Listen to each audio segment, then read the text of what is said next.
Mahesh. Yeah, sir. Tell me, sir.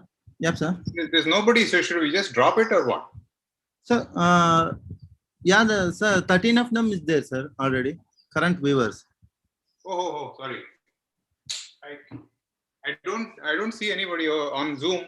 Oh, they're all on YouTube, is it? Yeah, they are all in YouTube, sir. You have to open YouTube link, sir. And then you have to mute it and you have to shift and see it, sir, questions and all. Oh, hold on. I didn't Sure, know that. Sure.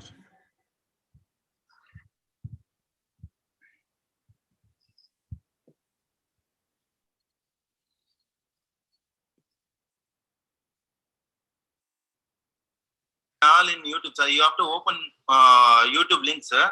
Oh, and then you have to mute it and you have to shift and see it. Mute what? What should I mute? Sir, questions and all. No. What should I mute? Should I mute the audio of the YouTube? Hello, sir. No, I'm not able to hear. Understand what you're saying. Yeah, sir. You have to open the YouTube link, sir. That I mean live link. I've opened. Then.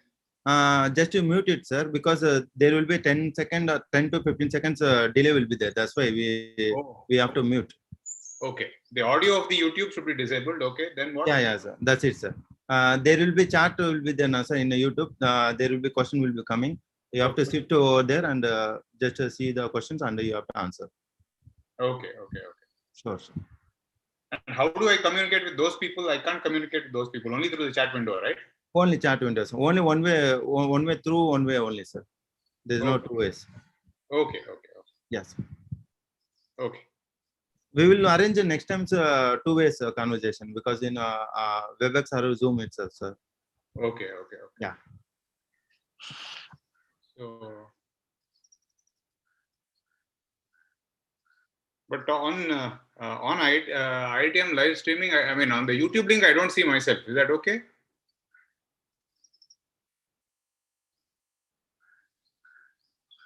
Yeah, sir. Right now you are not seeing, sir. Your video is disabled.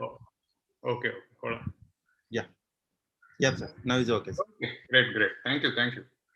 Good evening, everybody, and sorry about the technical glitch. I'm kind of new to this YouTube live. So feel free to ask some questions. The first question I got on the chat window, I mean on the Google form that was circulated was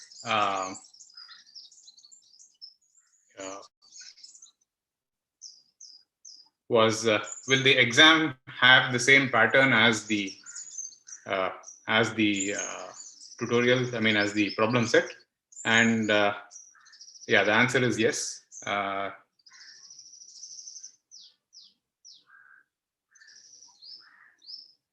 And if anybody has any question,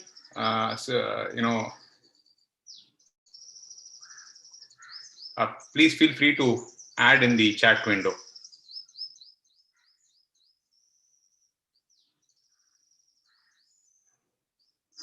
Actually, Mahesh, I'm not able to see my video on the YouTube link. Is that how it's supposed to be?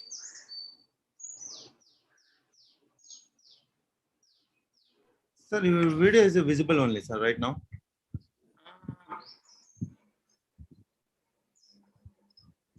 Hello, sir. Yeah. My video is visible on Zoom. Okay. Oh, now it's okay. I have to reload. Okay, great. Even though, yeah, sir. Yeah. Jahan Nazar Tarapurwala has asked the question: will the exam be subjective, like GATE, or a paper-based exam? It will be a paper-based exam.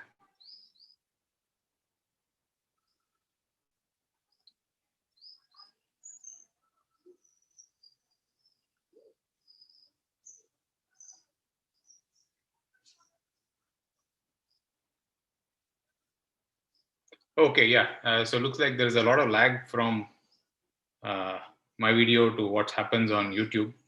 I can see my delayed video now, so we're good.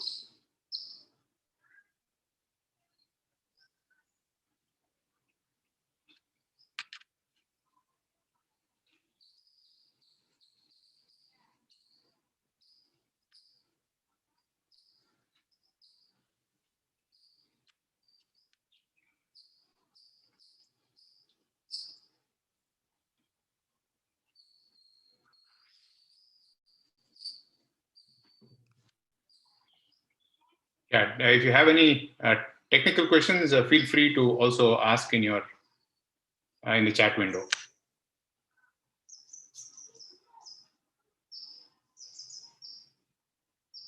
Okay, so Rajat Agarwal asks a question. Can the Bode noise theorem be extended to incorporate active devices, active elements as well? Well, the answer is that uh, the noise theorem applies to RLC networks, and I mean, obviously modifications are needed when you have active elements, simply because energy conservation basically means that the active elements will also, either supply or dissipate power, and it's what I would say is it's a good research problem to work on. Rohit asked a question. Now I have can we use it for active circuits, disabling the noise of the MOS and have only noise due to passive resistors? That is that's not correct. The remember that Bode's noise theorem uses energy conservation, and therefore, you can't use the noise theorem when you have, in general, when you have active elements. However, you might get lucky in specific cases and be able to use it in specific circuits, but in general, you will not be able to use it.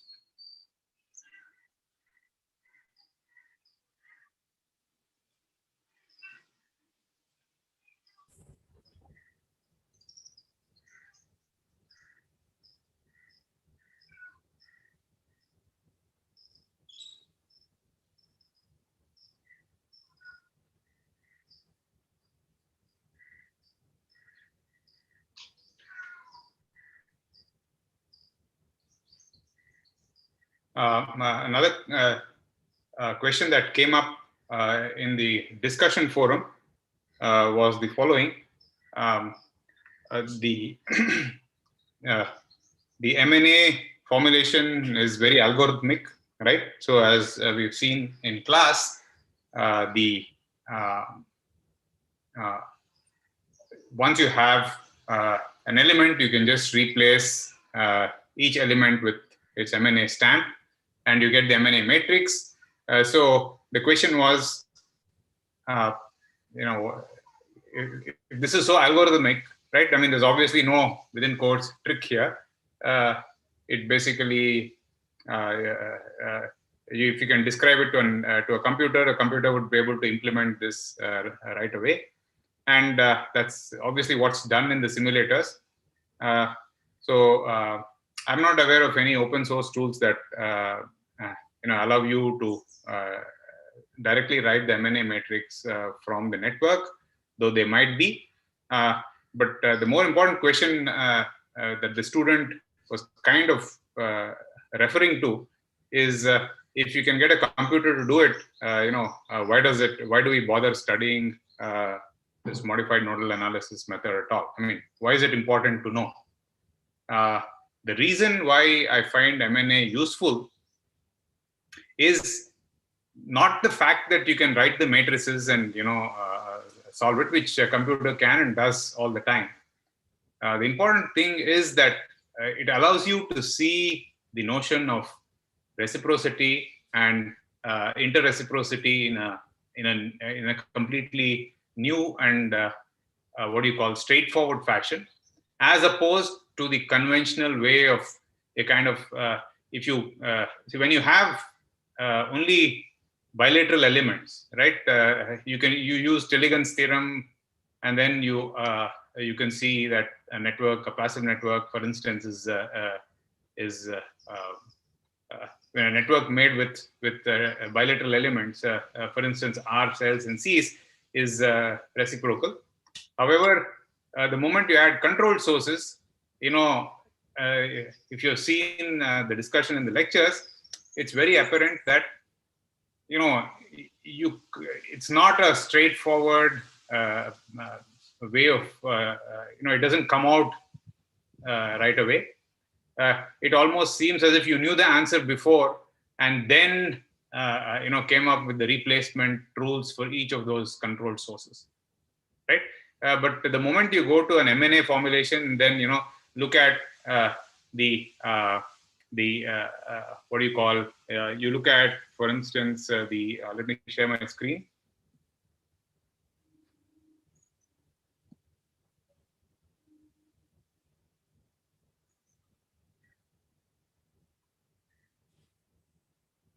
So the moment you have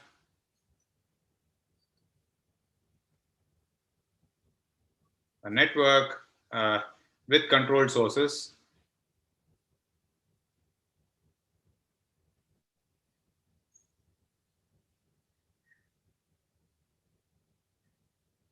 and let's say, as we've done in class, this is I in and this is V out.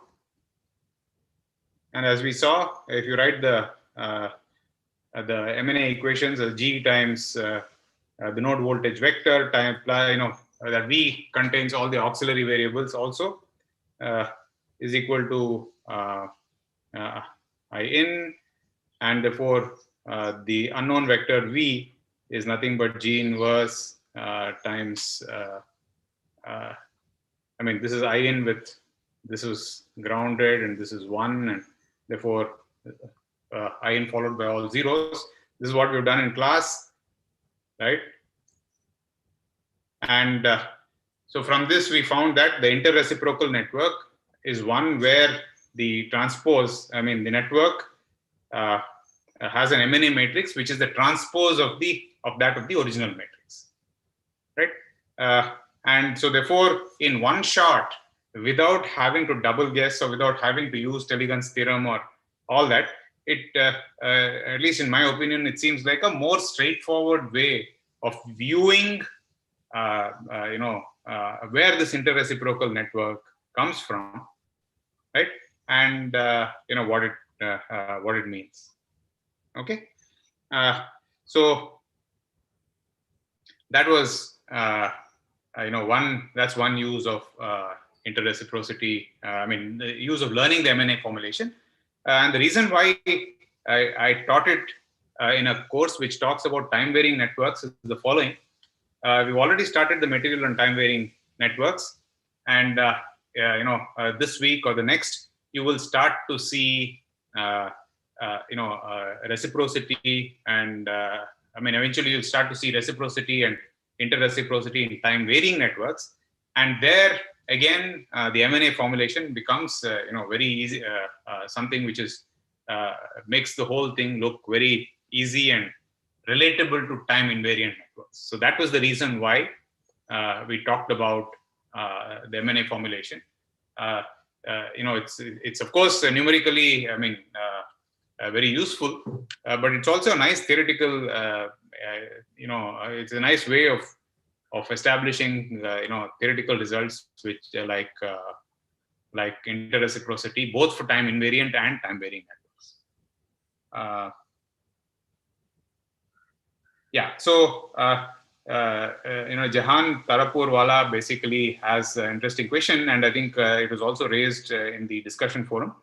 When you have R's, L's, and C's, it's is it possible that V0 and V infinity do not exist, right? So the important thing to note is that Bode's noise theorem is only valid when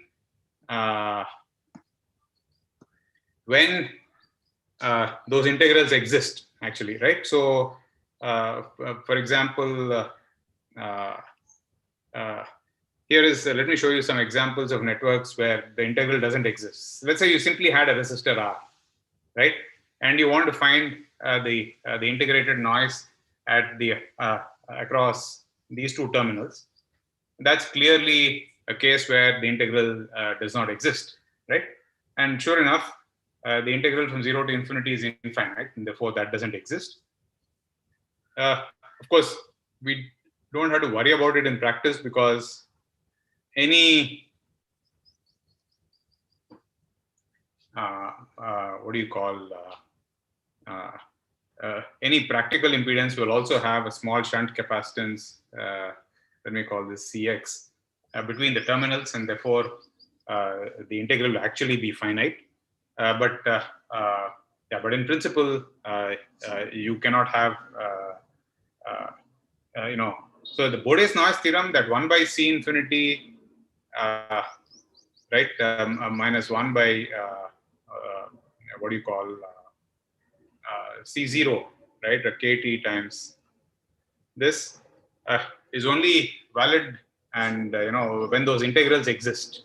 Okay, so the moment you have resonant networks, which is very easy to see, I think in the discussion forum there's one question where, as to what happens when you have a network.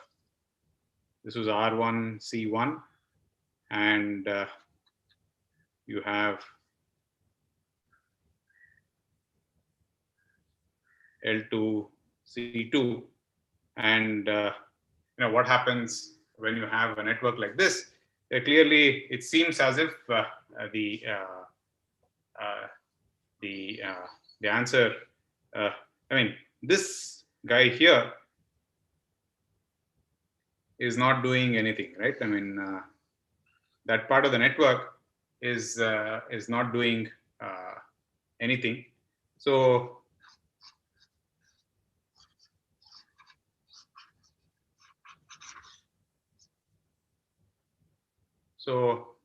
the mean square value of noise across this seems to be KT over C1, right?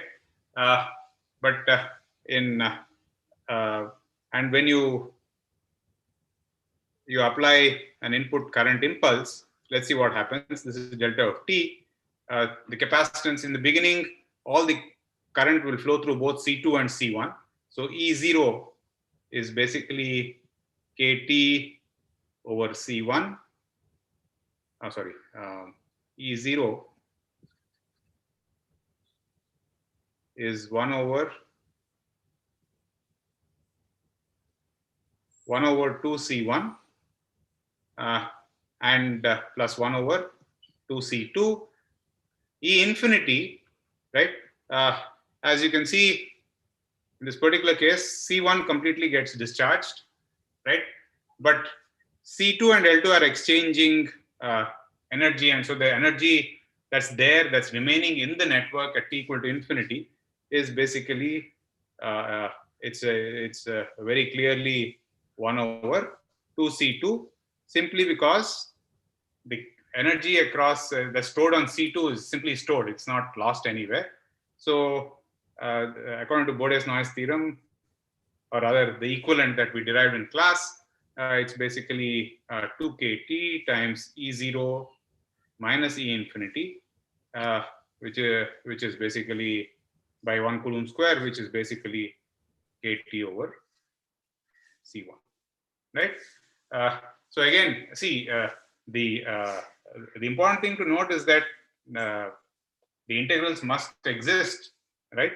And when the integrals don't exist, then there is, Bode's theorem is not valid. And you can think of many impedances where the integrals don't exist at all, right? So when the integral exists, then the answer is given by Bode's theorem. Of course, in practice, again, there is no real issue, because if you have in practice, you often you will have a large resistor here, Rx, or a small resistor in series with the inductance, and the moment you have that, you can see very clearly that E infinity simply becomes 0, and therefore the noise becomes KT over KT times 1 over just E0. So that's basically KT times 1 over C1 plus 1 over C2, right? Which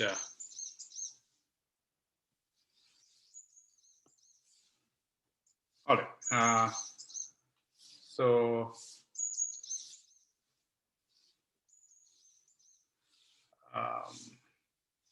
Next question is, we can extend theorems like extra element theorem and open circuit time constant analysis to LPTV systems. Well, see, this notion of time constant, doesn't exist in its conventional sense in an LPTV network, simply because there's already the system is varying at some time, so with periodically, right? So the notion of time constant, etc., is it's not very clear.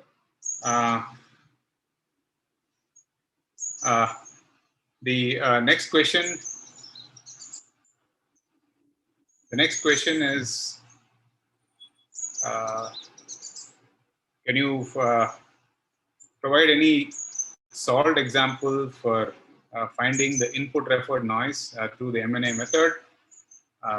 No. See, the input referred noise is completely. It's got nothing to do with the M&A method. The M&A method is simply a way of solving the network equations in a systematic way, right?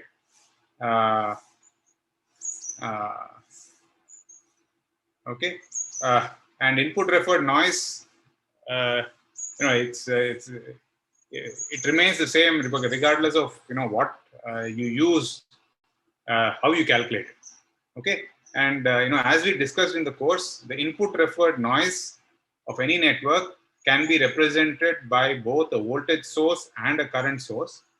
And the reason why the current came in, or you need both the voltage source and the current source, is because we have, is because the input referred noise of a network is a property of the network and has got nothing to do with the source impedance.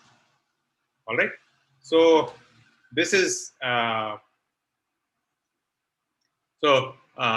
hope that answers the question. So Shubhadeep asks, if the network is reciprocal, will the Bode's noise theorem hold? No. You can think of many. For example, you can think of active networks that are reciprocal, and the Bode's theorem will not be valid, right? It will. So,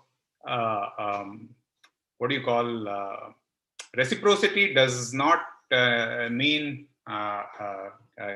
does not mean passivity, right? So, a simple example is the following. Let's say I take a network and hold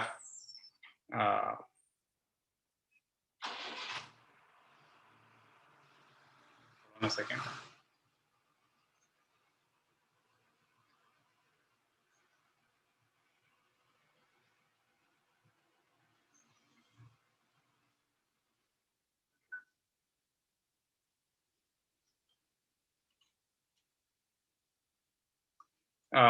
Yeah, so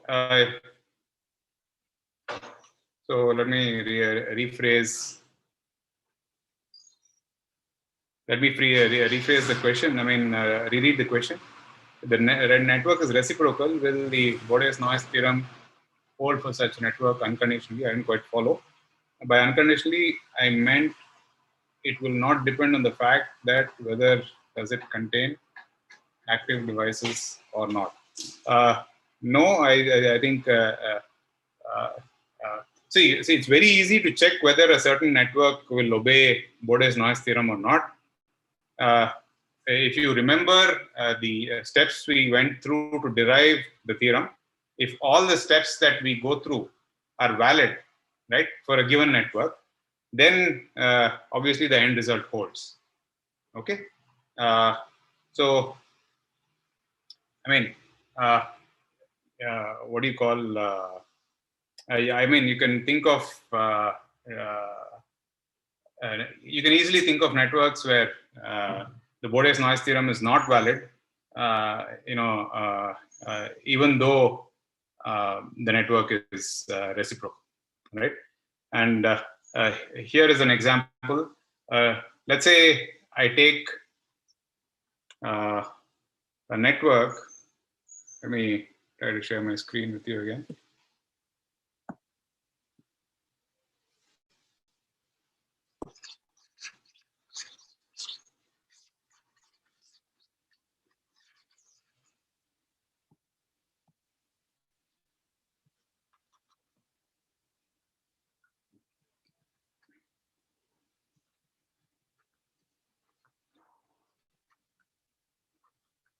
Yeah, so basically, the resistance has a noise which is 4kT over R, and this is C1 and C2.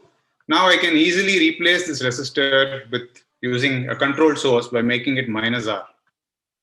Okay, so I mean, reciprocity still holds, right?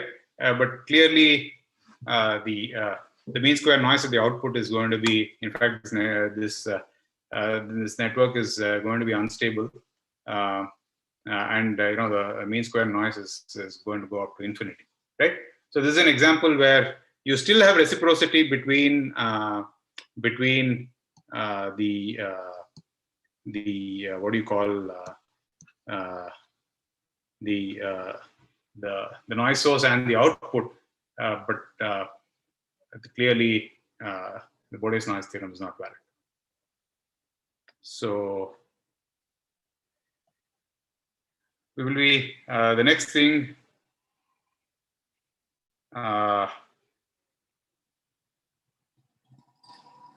The next thing that I'd like to cover will be cover time varying analysis when we reach frequencies like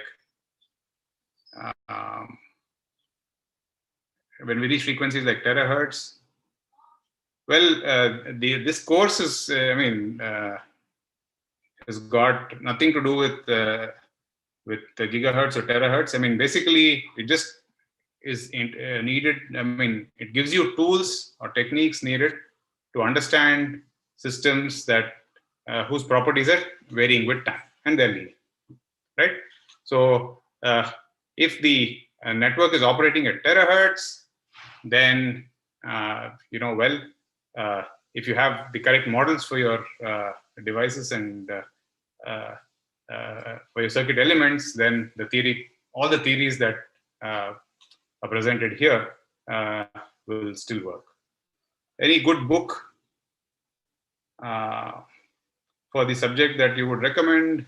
Well, unfortunately, there are.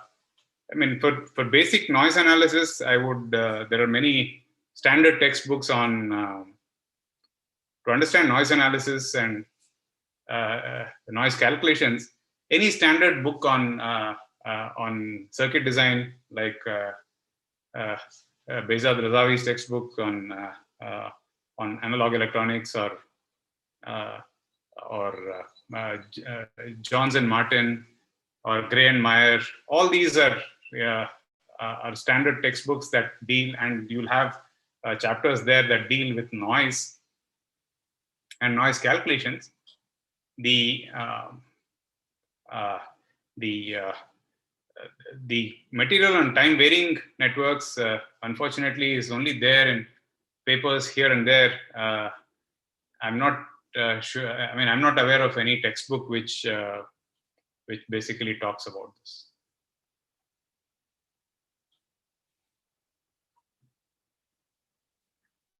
Any other question?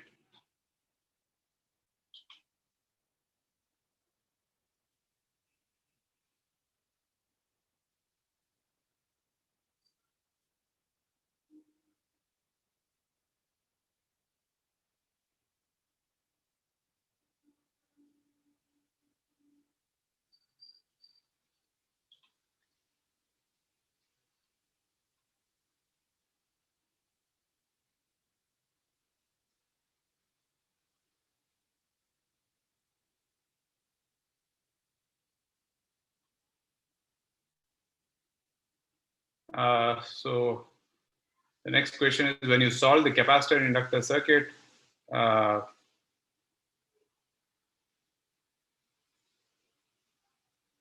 you took E infinity. No. Actually, I think there's probably a misunderstanding. The E0 is basically 1 over 2C1, I believe. Let me.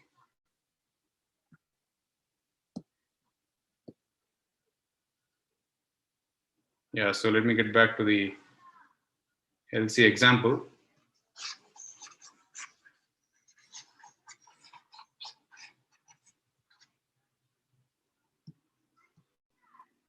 So I believe the equation was this. So now I don't remember what I called. So this is L2 and C2.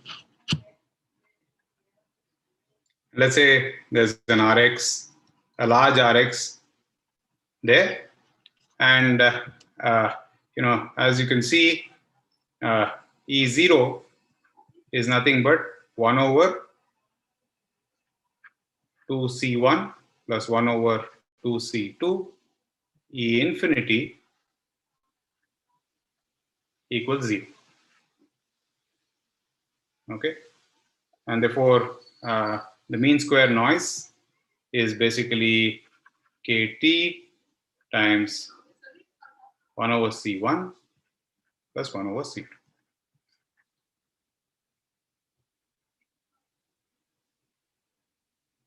Okay, in practice.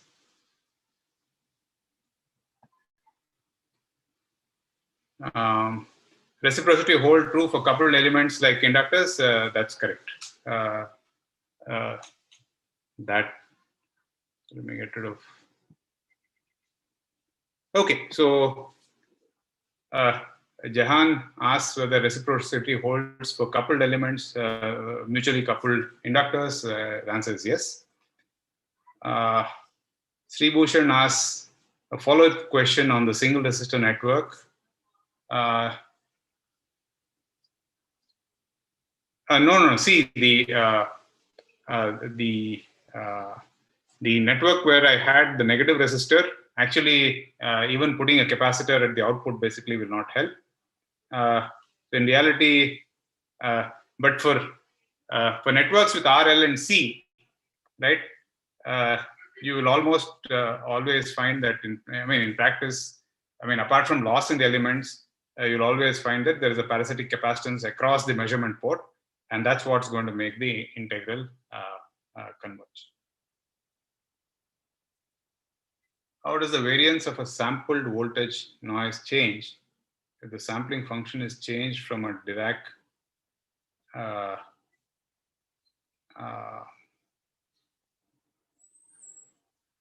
Vineet, I didn't quite follow the question. Let me go to the next one, and maybe Vineet can clarify in the meanwhile. Am I right if I say that in reality, the white noise model that we assume is perfectly right, and parasitics is what actually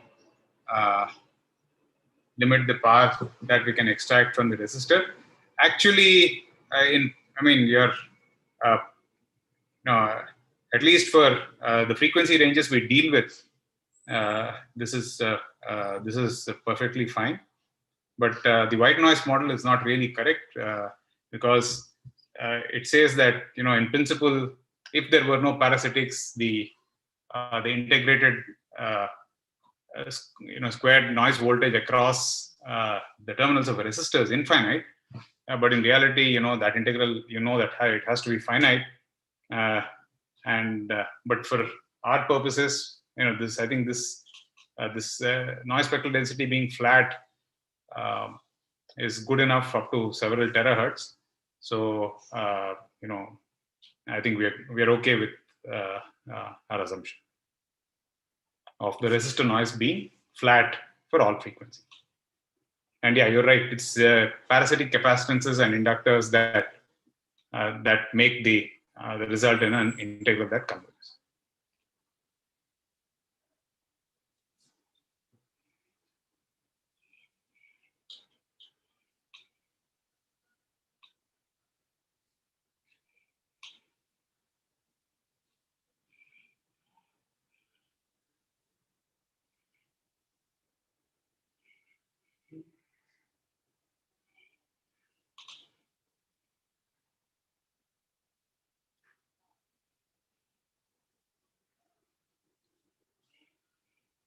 Yeah, if there are any questions, other questions, we okay, Vineet is clarified. Assume a current noise is sampled onto a capacitor.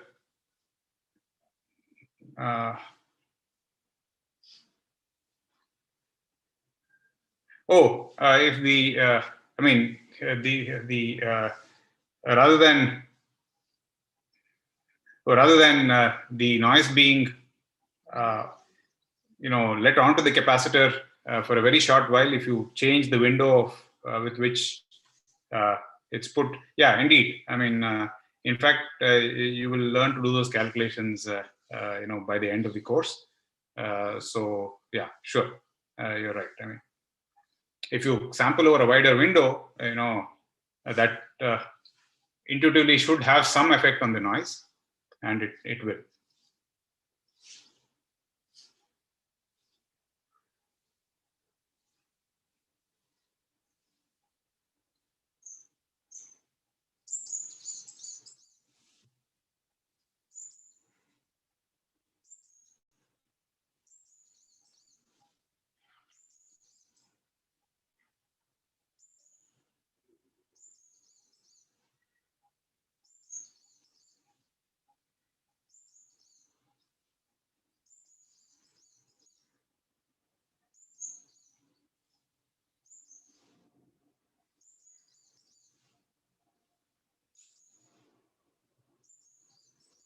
Can the MNA be used for circuit synthesis instead of analysis? Well, I'm not sure. At least I'm not aware of. Apart from simple cases, I'm not sure how you can use it for circuit synthesis rather than analysis.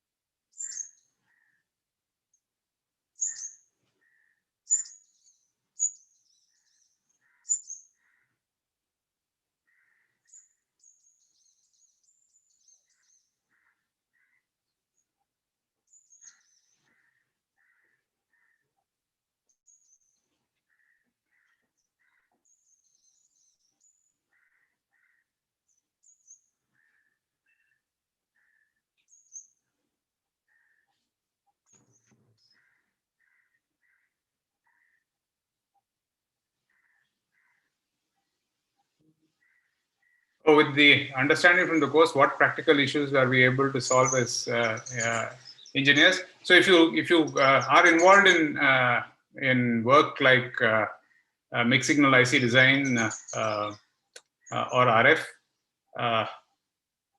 time varying circuits, are used all the time. And whenever you analyze things like transfer functions and noise and so on, you will be ending up, using the tools that you picked up in this course. There are simulators, of course, today that do these analysis on a computer, without knowing. You can always press a button and get some answer, but it always helps to know the theory behind, why you get what you get. And this course aims to fill in that background that you need. Which, for example, another way of asking the same question, I suppose, is to say, well, for linear circuits anyway, the simulator does everything. So why should I bother learning about circuit analysis at all, right? Because I can anyway simulate, right?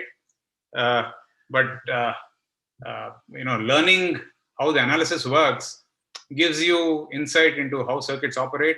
First, you analyze first you learn how to analyze, and hopefully, after having built a certain amount of expertise, you will be able to even synthesize, right, and design, which is the next level of understanding.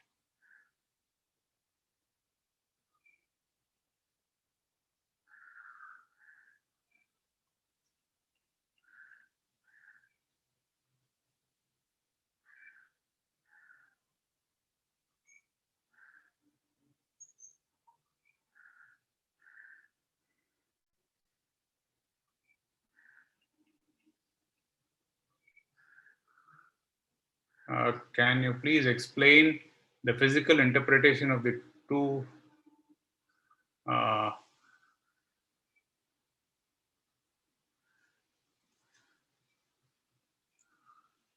let me first finish with Jahan's question. Yes, the answer is yes. So, for example, when you're trying to design mixers or when you're trying to design time-varying circuits in general, it's always good to be able to do some hand calculations which enable us to get a first cut design, and the same thing.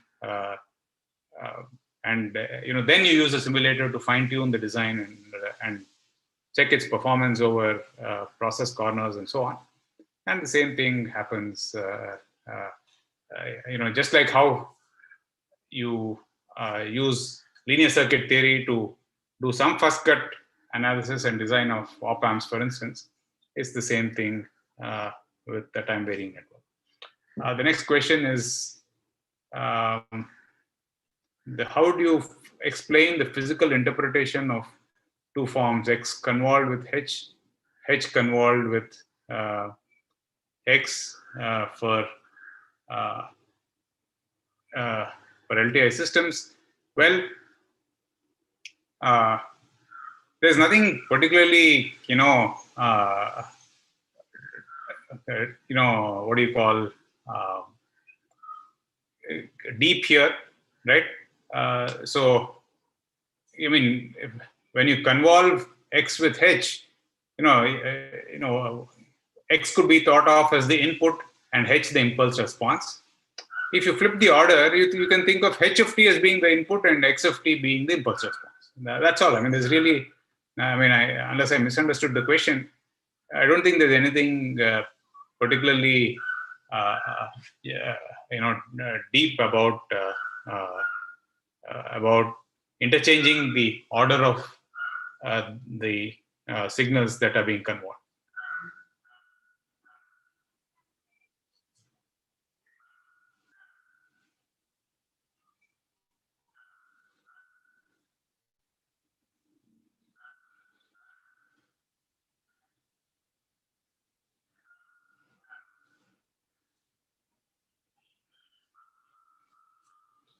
Oh, thank you for your kind words.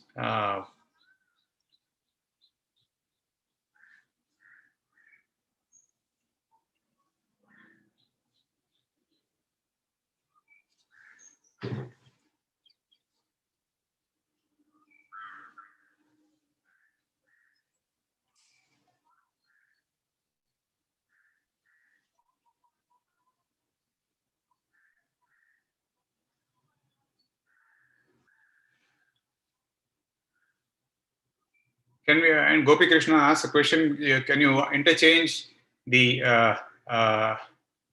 order of the input versus the impulse response for time varying systems? That's clearly not correct, right? And you can easily see that by trying to write the convolution integral and working it out yourself. But that's actually a good question, and it's a good exercise to undertake to convince yourselves that you can't.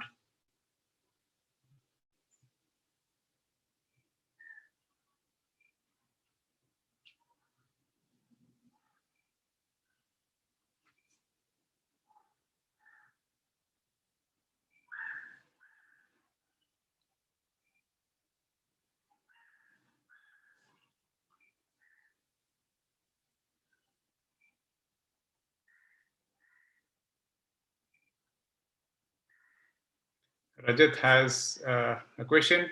In one of the lectures, you talked about two circuits, inverting amplifiers connected back to back. Yes, that's correct. Yes, Rajat, what about it?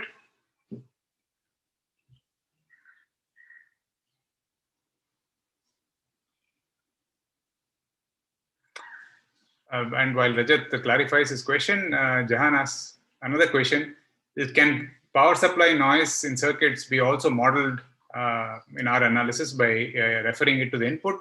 Indeed, you just think of power supply noise, power supply disturbance as some waveform, and you can always refer the effect of the power supply to the input by finding the transfer function from the power supply noise, disturbance to the output, you already know the transfer function from the input to the output.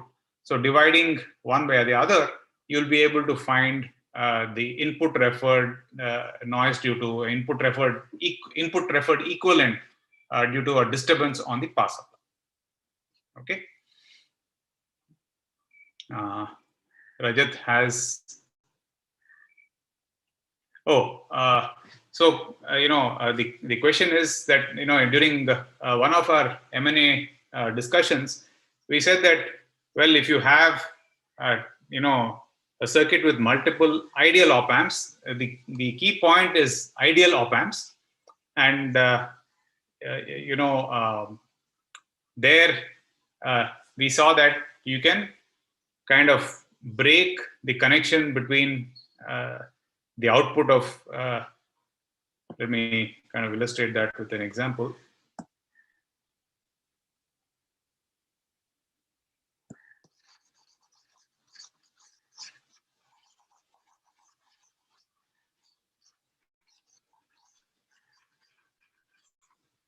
During one of our lectures, we saw that if you had a circuit with, let's say you had a circuit and you had multiple op amps where all the op amps are ideal, right? And this is going somewhere and this is going somewhere else. Nothing happens if I break this connection, break these two connections, connect this guy here and connect that guy there, right? So as far as the output is concerned, the input-output transfer function remains completely invariant with respect to this flipping of, interchanging the outputs of the op amps. And this is actually a pretty useful, one thing I'd like to emphasize here is that this holds only for ideal op amps. Okay, it does not hold for real op amps. However, typically circuit design proceeds by assuming ideal op amps and then you replace it by a real op amp and then figure out what non-idealities are caused because of having a non-ideal op amp. And it turns out that when you have multiple op amps, the fact that you're able to come up with multiple circuits which are equivalent as far as ideal op amps are concerned, will not be equivalent when you have real op amps. Okay, and one example of that is there in when we discuss active filters, right? And we figure out what happens to the quality factor and the center frequency, etc., when the op amps have finite gain bandwidth. We will see, or we've probably already seen that,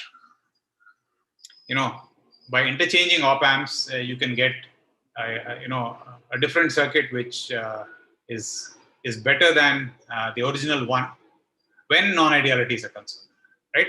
So there's no science to this.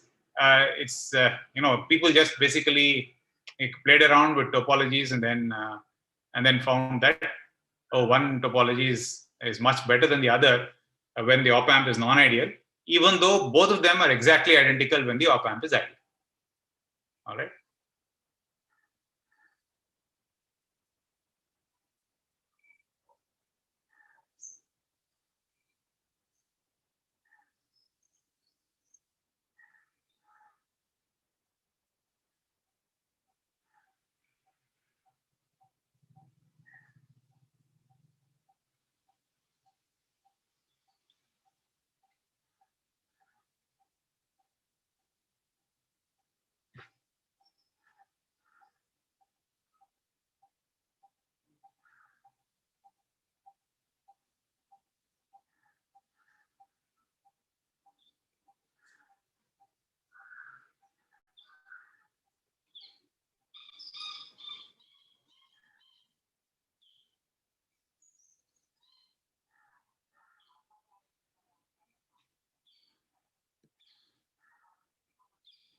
All right. So since we're close to I think we're past time. So thank you for your time and attention. And I look forward to chatting with you in the next session. And feel free to ask any more questions on the discussion forum. We are monitoring the forums regularly. Thank you.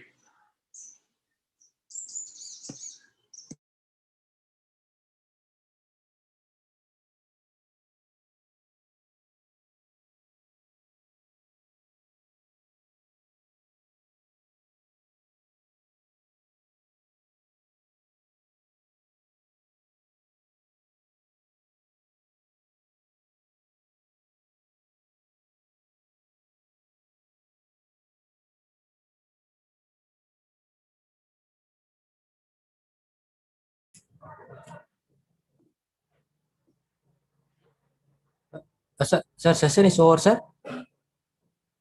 Yes, Mahesh.